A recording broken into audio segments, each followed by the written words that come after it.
മുഖ്യമന്ത്രി വി.ഡി. സതീശൻ കള്ളം പറഞ്ഞിട്ടില്ല. ടാറ്റ ഗ്രൂപ്പിൻ്റെ ഉദ്യോഗസ്ഥർ മുഖ്യമന്ത്രിയുടെ ചേംബറിൽ വന്ന് സംസാരിച്ചിട്ട് 20 ദിവസം മാത്രമേ ആയിട്ടുള്ളൂ. അതിൽ സംസാരിച്ച കാര്യങ്ങളിൽ പ്രതീക്ഷയുണ്ടെന്നും അവർ മുതൽ മുടക്കാൻ തയ്യാറാണെന്നും മുഖ്യമന്ത്രി പറഞ്ഞതിനെ ഇങ്ങനെ തള്ളിക്കളയാൻ ടാറ്റ ഗ്രൂപ്പും അതിൻ്റെ വാലും പിടിച്ച് ഇവിടുത്തെ പ്രതിപക്ഷവും ഒച്ചപ്പാടുണ്ടാക്കിയത് എന്തിനാണെന്ന് മനസ്സിലാകുന്നില്ല. വികസന പ്രവർത്തനങ്ങളിൽ തുരങ്കം വെക്കാൻ വലിയ തിരക്കുള്ള പ്രതിപക്ഷമാണ് ഇന്ന് കേരളത്തിലുള്ളത്. അതുമാത്രമേ അവർക്കറിയുള്ളൂ.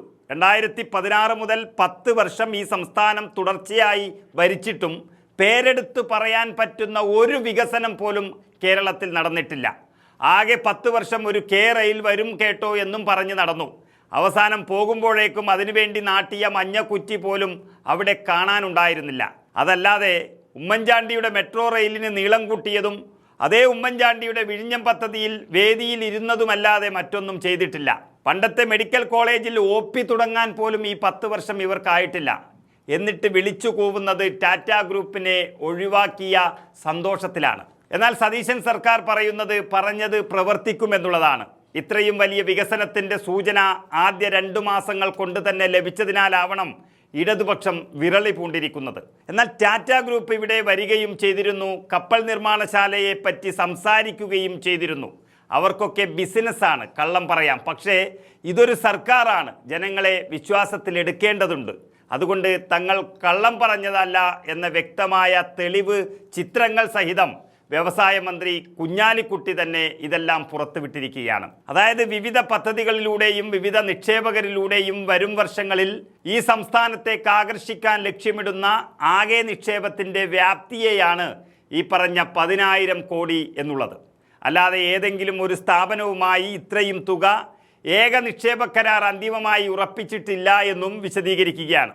ഇതിൻ്റെ ഭാഗമായാണ് മലബാർ സിമൻറ്റ്സ് ലിമിറ്റഡും ടാറ്റ പ്രൊജക്റ്റ് ഗ്രൂപ്പിൻ്റെ ഭാഗമായ ആർട്സ് എഞ്ചിനീയറിംഗ് ലിമിറ്റഡും ചേർന്ന് കൊച്ചിൻ പോർട്ട് കപ്പൽ നിർമ്മാണ യൂണിറ്റ് സ്ഥാപിക്കുന്നതിനുള്ള സംയുക്ത സംരംഭത്തിന് സർക്കാർ സൗകര്യമൊരുക്കിയത്.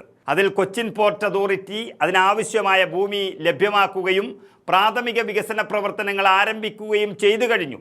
മാത്രമല്ല, വികസനത്തിൽ അതിവേഗം മുന്നേറുന്ന ഒരു സംസ്ഥാനം എന്നുള്ള നിലയിൽ പ്രത്യേകിച്ച് UDF സർക്കാർ വന്നതിന് ശേഷം ഒട്ടനവധി സംരംഭകർ കേരളത്തെ സമീപിക്കുകയാണ്.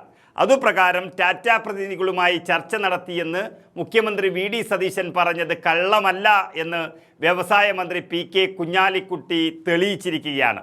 ടാറ്റ പ്രതിനിധികൾ തങ്ങളെ വന്നു കണ്ടിരുന്നുവെന്നും മുൻ സർക്കാരിൻ്റെ കാലത്തുണ്ടായിരുന്ന ടാറ്റയുടെ പ്രൊജക്റ്റിൻ്റെ തുടർച്ചയുമായി ബന്ധപ്പെട്ടായിരുന്നു ചർച്ചയെന്നും കുഞ്ഞാലിക്കുട്ടി വ്യക്തമാക്കി. അതായത് കഴിഞ്ഞ ജൂൺ 29-നാണ് ചർച്ച നടന്നത്. അതിൻ്റെ തുടർച്ചയായി നടക്കേണ്ടുന്ന കാര്യങ്ങൾ വളരെ ശ്രദ്ധയോടെ ഫോളോ അപ്പ് ചെയ്യുന്ന ഒരു സർക്കാർ എന്നുള്ള നിലയിൽ അതിൽ പുരോഗതി ഉണ്ടായിട്ടുണ്ടെന്നും കുഞ്ഞാലിക്കുട്ടി വ്യക്തമാക്കുന്നു. ഏറ്റവും വലിയ തെളിവായി ചർച്ചയുടെ ചിത്രങ്ങളും കുഞ്ഞാലിക്കുട്ടിയുടെ ഓഫീസ് പുറത്തുവിട്ടിട്ടുണ്ട്. എന്തൊക്കെയാണ് ചർച്ച ചെയ്തത് എന്നുള്ളത് ആധികാരികമായി മുഖ്യമന്ത്രിയാണ് പറയേണ്ടത് എന്നുള്ളത് കൊണ്ട് കുഞ്ഞാലിക്കുട്ടി അതിൻ്റെ മുഴുവൻ കഥകളും പുറത്തു പറഞ്ഞിട്ടില്ല. ഇതിനു മുൻപത്തെ സർക്കാർ വാക്കാൽ പറഞ്ഞു വെച്ചതല്ലാതെ ഒന്നും നടപ്പിലാക്കിയിട്ടുമില്ല. എങ്കിലും അത് പരിശോധിച്ചു പോയ സതീശൻ ടാറ്റയുടെ നിക്ഷേപങ്ങളെക്കുറിച്ച് തന്നെയാണ് സംസാരിച്ചത്. വലിയൊരു തുക നിക്ഷേപിക്കുന്നതിനെ പറ്റിയാണ് ചർച്ച നടന്നത്. അതിലാകെ ഉദ്ദേശിക്കുന്ന നിക്ഷേപ തുകയെക്കുറിച്ചാണ് മുഖ്യമന്ത്രി പറഞ്ഞതെന്നും കുഞ്ഞാലിക്കുട്ടി ഉറപ്പിച്ച് പറയുകയാണ്. എന്നാൽ മറ്റു ചില ഉദ്ദേശത്തോടെ ആയിരിക്കാം പ്രതിപക്ഷവും ടാറ്റയുമൊക്കെ പ്രതികരിച്ചത്. തീരുമാനിക്കാത്ത ഒരു സംഖ്യയെക്കുറിച്ച് ബിസിനസ്സുകാർ പറയണമെന്നില്ല. എങ്കിലും ചർച്ചയ്ക്ക് ശേഷം അതിൽ പുരോഗതിയുണ്ട് എന്ന് പറയുമ്പോൾ അത് തന്നെയാണ് സത്യം. അതൊരു സന്തോഷമാക്കി തുള്ളിച്ചാടിയ CPM-ൻ്റെയും DYFIയുടെയും കളിയാണ് കാണുമ്പോൾ ചിരി വരുന്നത്.